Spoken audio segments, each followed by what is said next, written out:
प्रदेश काँग्रेस सरचिटणीस आणि कोल्हापूर शहर आणि जिल्हा निरीक्षक संजय बालगुडे यांच्या उपस्थितीत आणि आमदार सतेज पाटील यांच्या अध्यक्षतेखाली जिल्ह्यातील काँग्रेस पदाधिकाऱ्यांची आढावा बैठक काँग्रेस कमिटी कोल्हापूर येथे संपन्न झाली।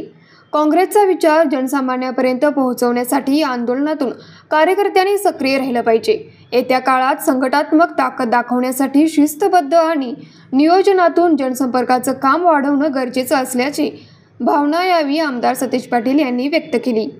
यावेळी काँग्रेसचे शहराध्यक्ष सचिन चव्हाण, माजी उपमहापौर विक्रम जरग, माजी नगरसेवक मधुकर रामाणे, प्रतापसिंह जाधव, राहुल माने, राजू साबळे, तौफिक मुल्लानी, संदीप सरनाईक, मोहम्मद शरीफ शेख, रियाज सुभेदार, जय पटकारे, शेखर घोटणे, अनुसूचित जाती सेलचे शहर प्रमुख ध्रुवास कदम, काँग्रेस महिला आघाडीच्या सरलाताई पाटील, भारती पवार, संध्या घोटणे, वैशाली महाडिक, राणी खंडागळे, गोकुळचे संचालक बयाजी शेळके, शेतकरी संघाचे संचालक दत्ता वारके, माजी सैनिक संघाचे NM पाटील, काँग्रेसचे जिल्हा सचिव संजय पवार वाईकर, NSUIचे शहराध्यक्ष अक्षय शेळके, संजय पटकारे यांच्यासह अभिजित देटे, भैया शेटके, उमेश पवार, दिग्विजय मगदूम तसेच जिल्हाभरातील काँग्रेस पदाधिकारी उपस्थित होते। न्यूज मराठी 24 कोल्हापूर।